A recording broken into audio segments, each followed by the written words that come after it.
Isa lamang ang Indonesia sa mga bansang patuloy na nagpapataw ng death penalty.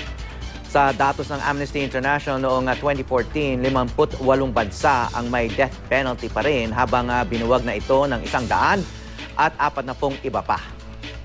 Hindi bababa sa 12 bansa ang nagpapatupad ng bitay sa pamamagitan ng firing squad, kabilang ang Belarus, China, Equatorial Guinea, North Korea, Palestine, Saudi Arabia, Somalia, Taiwan, United Arab Emirates at Yemen.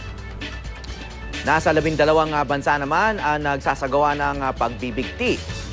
Ilan sa mga ito ang Iran, Iraq, Japan, Jordan, Malaysia, Pakistan at Singapore.